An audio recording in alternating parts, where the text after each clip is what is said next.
हाँ जी, तो कुछ बातें ऐसी होती हैं जो हम सबको समझ तो आती हैं, लेकिन अक्सर टाइम बीत जाने के बाद फिर पछतावा होता है कि काश ये छोटी-सी बात मुझे पहले समझ आ गई होती, तो मेरी लाइफ़ ज़्यादा सुकून भरी होती, है ना? हेलो दोस्तों, कैसे हो आप लोग? Welcome back to the channel live life easy. तो आज के वीडियो में आपके साथ साझा कर रही हूँ मेरे 10 अनुभव या सीख, जो आपकी रोज़मर्रा की लाइफ़ को बदल कर रख देंगे और ये मैंने खुद एक्सपीरियंस करके धीरे-धीरे ठोकरें खा-खा कर सीखे हैं। तो चलिए वीडियो शुरू करते हैं।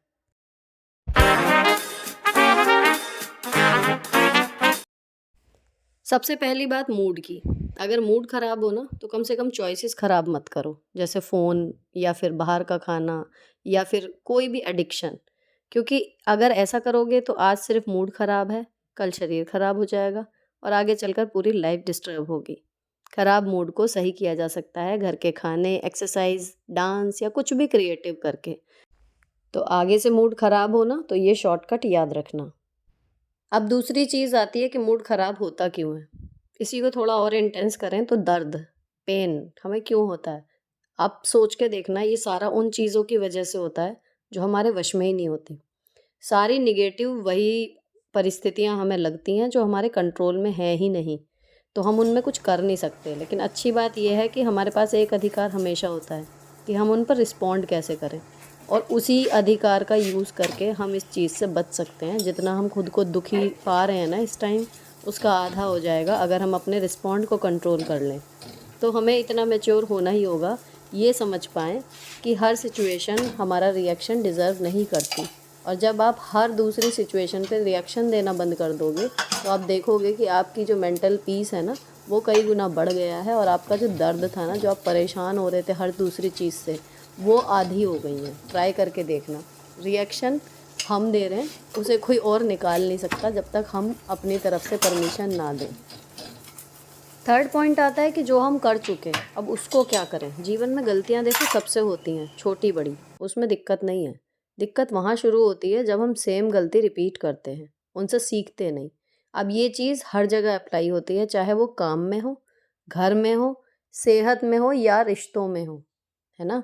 आपकी कोई वैल्यू नहीं कर रहा फिर भी बार बार वहीं जा रहे हो, या आपको कोई चीज़ या कोई हैबिट नुकसान दे रही है आप फिर भी वही करे जा रहे हो, या फिर कोई काम आप जिस तरीके से कर रहे हो उससे सही नहीं हो रहा लेकिन आप अपना तरीका चेंज ही नहीं कर रहे हो, तो वो गलतियाँ दोहराते रहेंगे और हमेशा परेशानी उनकी वजह से आपको आती रहेगी। तो प्रॉब्लम गलतियों में नहीं है, उनको हमें रिपीट नहीं करना है, दैट्स इट।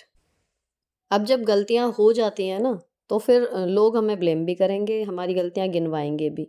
लेकिन यहाँ पर एक जो हमें बात मोटी-सी समझनी है कि द मोस्ट इम्पोर्टेंट कन्वर्सेशन वो होती है जो हम अपने आप से करते हैं। उन गलतियों को लेके हमारा क्या नज़रिया है और दूसरे हमें क्या बता रहे हैं या फिर दूसरे हमारे बारे में क्या बात कर रहे हैं। वो एक अलग रोल प्ले होता है, लेकिन सबसे इम्पोर्टेंट रोल जो आपके मेंटल पीस में प्ले करेगा, वो बातें हैं जो आप अपने बारे में सोचते हैं।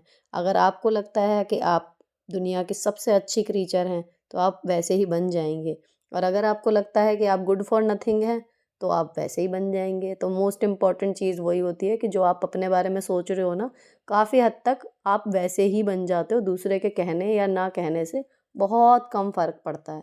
तो जब आप अपने आप से बात करें ना, तब सच्चाई पे रहें और तब नैतिकता के साथ सोचें, तब अच्छी तरीके से अपने आप को खोजें कि वास्तव में जो आप फ़ील कर रहे हो वो क्या है? वास्तव में आपकी क्वालिटी क्या है? ये गलती जो हुई थी वो जानबूझ के हुई थी या फिर आपने गलती से ही गलती कर दी? तो ये चीज़ें बहुत हद तक आपको सॉर्टेड रखेंगी और अगर आप हर चीज़ का वैलिडेशन दूसरों के पास माँगने जाओगे, दूसरों से एक्सपेक्ट करोगे कि वो आपको बताएँ आप सही हैं या गलत हैं, तो आप कन्फ्यूज़ ही रहोगे, कोई कुछ कहेगा, कोई कुछ कहेगा। तो अपने आप से बात करना बहुत ज़रूरी है और आत्मचिंतन जिसे कहते हैं, वो चीज़ आप ज़रूर ट्राई कीजिए, बजाय दूसरे से अपनी समस्याओं का डिस्कशन निकालने के। एक बार तसल्ली से बैठिए और खुद सोचिए कि मेरी जो प्रॉब्लम है, वो क्यों है और इसका सॉल्यूशन क्या हो सकता है। एक और अलग सा पॉइंट है, आपने अक्सर सुना होगा या रील्स में देखा होगा कि दोस्तों के बिना ज़िंदगी अधूरी है, मित्र बहुत ज़रूरी हैं, है ना? वो बात मैं भी मानती हूँ।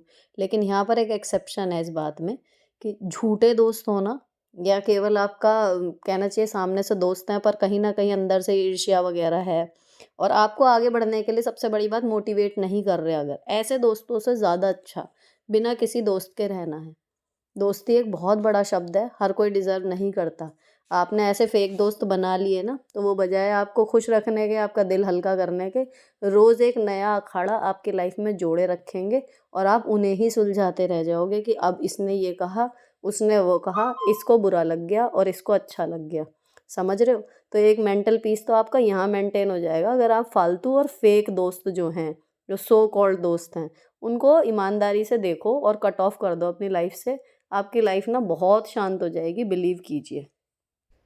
जैसे मैंने पिछले वीडियो में लोगों के लिए लिमिट सेट करना बताया था ना, सेम चीज़ हमें अपने थॉट्स के साथ भी करनी चाहिए। हमारे दिमाग में सुबह से रात तक पता नहीं क्या-क्या बातें आती हैं, लेकिन उनमें से हर थॉट डिज़र्व नहीं करता हमारी अटेंशन। हमें केवल उन्हीं थॉट्स को पिकअप करना चाहिए जो हमारे इम्प्रूवमेंट के लिए या हमारी वजह से किसी और को खुशी मिल रही है, उसके लिए काम करे। हर थॉट पे काम करना, हर थॉट पे अपनी एनर्जी देना ज़रूरी नहीं है। अब जब हम बात मेंटल पीस की कर रहे हैं, तो अगर हमारी फाइनेंशियल सिचुएशन अच्छी नहीं है, तो मेंटल पीस की अपने आप बैंड बजी रहती है। इसके लिए आपको फाइनेंस और इन्वेस्टमेंट की समझ होनी ही चाहिए। केवल कमाने से आपका जो जीवन स्तर है वो नहीं सुधरता। सही ढंग से खर्च करना और इन्वेस्ट करना ज़रूरी है। उसके लिए सिंपल फार्मूला है, खर्च करो उस चीज़ पर जो या तो आपको फ्री टाइम दे या आपको इम्प्रूव करे। और दूसरी चीज़, 50-30-20 वाला जो रूल है उसको हमेशा फॉलो करो। उसके ऊपर मेरी एक वीडियो भी है टाइम मैनेजमेंट के साथ मनी मैनेजमेंट पे, आप उसको भी चेकआउट कर सकते हो। लास्ट के 3 पॉइंट जुड़े हैं ऐसे जो इंस्टेंट आपको इसमें दिख जाएगा कि फ़र्क पड़ता है। जैसे पहला, अब इसमें मैं आपको बताऊँ कि फ़ोन, उसमें हम नेटफ्लिक्स, सोशल मीडिया या कुछ भी देख रहे हैं, वो हमारे दिमाग को आराम नहीं पहुँचाता। कब है ये हमारे फ़ायदे का कि माइंडलेसली स्क्रॉल अगर हम करते जा रहे हैं ना, तो ये हमारे दिमाग को सुन्न जैसा कर देता है। जितनी आप में समझ है ना, वो भी ख़त्म समझो। उसके लिए क्या करना है, समझ-बूझ कर ध्यान से देखो, जो भी देखना है और उसको फ़ॉलो करके देखो अपनी लाइफ़ में कि सच में इससे आपका कुछ इम्प्रूवमेंट हो रहा है, नहीं हो रहा। तो फ़ोन आपके लिए फ़ायदेमंद है, अदरवाइज़ माइंडलेसली आप स्क्रॉल किए जा रहे हो, तो कुछ नहीं होना। जितनी आपके अंदर है ना काम करने की क्षमता, वो भी मैं बता रही हूँ, आप ख़त्म मानो, बिल्कुल आपको ये फ्रीज़ करके रख देगा। तब क्या करें जब आपका दिमाग जो है वो फ्रीज़ हो जाए या फिर आप बहुत ज़्यादा ओवरथिंकिंग करते हो या आपको डिप्रेशन जैसी फीलिंग आ रही है? उसके लिए मैं हमेशा बताती हूँ, आओ बहन बातें करें में भी यही मेरा पॉइंट ऑफ व्यू होता है। शॉर्ट्स भी बनाया था इसी पर। अगर आपका दिमाग काम नहीं कर रहा है या आप कह रहे हो ओवरथिंकिंग, तो इस वर्ड में ही छुपा है इसका आंसर कि आपने ज़्यादा थिंक कर लिया। तो थिंक करना स्टॉप करना है और जो आपने सोचा है उसके अनुसार एक्शन करने हैं। इन शॉर्ट, इस दिमाग को अगर फ्रीज़ होने से बचाना है या ओवरथिंकिंग या डिप्रेशन से निकलना है, तो इसका सिंपल फ़ॉर्मूला है, अपनी बॉडी को मूव कीजिए, काम में लगाइए, फिज़िकल एक्टिविटी को बढ़ा दीजिए, मेंटल एक्टिविटी अपने आप कम हो जाएगी और आपका माइंड रिलैक्स हो जाएगा। अब है सबसे last but not the least point, अपनी सिचुएशन आपकी जो भी है, मैं जितनी क्वेश्चंस के ज़रिए समझ पा रही हूँ, कुछ भी आपकी सिचुएशन है, don't take your situation too seriously. क्योंकि मैं ये नहीं कह रही कि आपका दुःख दुःख नहीं है ना? या आप जितना बड़ा मान रहे हो उतना बड़ा नहीं है। सीरियसली लेने की ज़्यादा हमें ज़रूरत इसलिए नहीं है क्योंकि कहीं न कहीं हम अकेले नहीं हैं, आप ये भरोसा रखिए। हर कोई अपनी लाइफ में स्ट्रगल कर रहा है और लोगों को देखिए, हर कोई सिर पकड़ के नहीं बैठा। ऐसे लोग हैं जो सर्वाइव भी कर रहे हैं और खुश भी रह रहे हैं। तो प्रॉब्लम्स उनकी लाइफ में भी हैं, तो हमें ऐसे लोगों को देखकर थोड़ा-सा मोटिवेशन लेना चाहिए कि जितनी भी प्रॉब्लम हो, वो ऐसा नहीं है कि मेरे साथ ही हैं। हो सकता है मुझसे ज़्यादा या मुझसे थोड़ी कम, लेकिन है सबकी लाइफ में। तो जब ये लोग उनके प्रॉब्लम्स के साथ रहते हुए भी अपनी लाइफ एंजॉय कर पा रहे हैं, तो मैं भी क्यों ना करूं। और एक बात मैं आपको लास्ट में बताना चाहती हूँ कि हमें ऐसा लगता है, लेकिन एक्चुअली हैप्पी रहने के लिए, एक्चुअली खुश रहने के लिए हमें सिर्फ हमारी ज़रूरत होती है, किसी और की होती ही नहीं। अगर हम अपने आप में खुश हैं ना, अकेले अगर हमें खुश रहना आ गया, तो हम भीड़ में भी खुश रहेंगे, मेले में भी खुश रहेंगे और हमारी वजह से भी सब खुश रहेंगे। लेकिन अगर हम अकेले अपने आप से ही खुश नहीं है ना, जब सोच के देखो, जब आप ही अपने आप से खुश नहीं हो, तो कोई दूसरा आपके साथ कैसे खुश रहेगा? और क्यों वो आपको खुश करने की कोशिश करेगा? जब आप ही खुद को खुश करने में नाकामयाब हैं, तो कोई दूसरा तो कर ही नहीं पाएगा ना, ऑब्वियसली। तो इसलिए सारी सिचुएशन जो भी है आपकी, उसको देखो, समझो, उससे निकलने की कोशिश करो, लेकिन उसकी वजह से अपने चेहरे की स्माइल मत गायब होने दो। लगे रहो। कहना चाहिए लगे रहो मुन्ना भाई वाली स्थिति है कि लाइफ है, रैंडम चीज़ है, चलती रहेगी, आती रहेंगी सिचुएशन, आप उन्हें डील करते रहोगे। कौन कैसे डील करके जाता है, बस यही आर्ट है।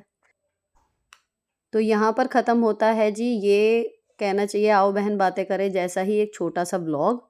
और अगर आपको इनमें से कोई भी बात अच्छी लगी हो, लगा हो कि आपके काम आएगी, तो आप चैनल को सब्सक्राइब किए बिना मत जाना। या आपका कोई दोस्त, आपकी कोई सहेली, आपको ऐसा लगता है कि इस वीडियो को देखकर उसको मेंटल पीस मिलेगा या फिर उसको अपनी प्रॉब्लम्स को देखने का एक नया नज़रिया मिलेगा, तो शेयर करना मत भूलना। ऐसी चीज़ें फॉरवर्ड करना भी अपने आप में एक गुड डीड मैं मानती हूँ, और मैं कभी पीछे नहीं हटती अगर किसी के काम की मुझे कोई चीज़ नज़र आती है उसको भेजने में। तो आप शेयर ज़रूर करना। फ़िलहाल ये व्लॉग यहीं ख़त्म होता है। अगर अच्छा लगा हो तो चैनल को सब्सक्राइब किए बिना मत जाना। मिलती हूँ आपसे नेक्स्ट वीडियो में। Till then bye bye. Stay beautiful always.